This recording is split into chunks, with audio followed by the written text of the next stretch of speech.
নেত্রকোনার ঐতিহ্যবাহী দুর্গাপুরের হৃদয় ছুঁয়ে বয়ে যাওয়া শান্ত শিষ্ট কংসের পাড়ঘেঁষা এই জংপরা আবরণের আড়ালে রয়েছে অর্থনৈতিক প্রবাহের দারুণ এক স্রোত।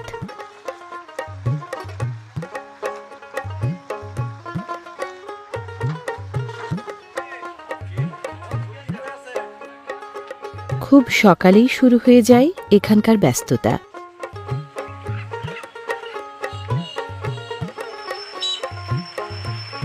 মানুষ ও মালামালের আগমন প্রত্যাগমনই শুরু হয় জীবনের কোলাহলপূর্ণ নতুন এক অধ্যায়। নেত্রকোনার দুর্গাপুরের কাকইরগড়া ইউনিয়নের এই বাজারের নাম ঝাঞ্ঝাইল বাজার।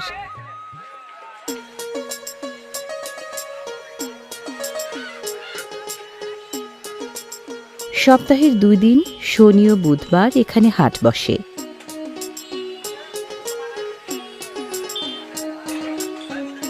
শীত আসতে না আসতেই বাজারে উঠে পড়েছে তরুণ জলপাই। সাধারণত ডালের সঙ্গে বা টক রান্না করে কিংবা আচার বানিয়ে জলপাই খাওয়া হয়, তবে কাঁচা জলপাইয়ের পুষ্টিগুণ অনেক বেশি।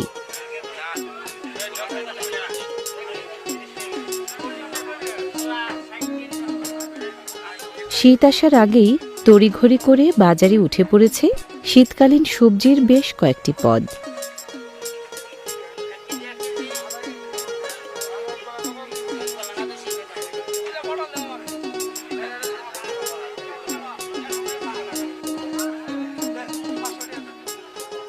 বাহারি প্রদর্শনীতে করলা পটলের সাথে ক্রেতা আকর্ষণে সচেষ্ট শিম ফুলকপির কচি মুখগুলো।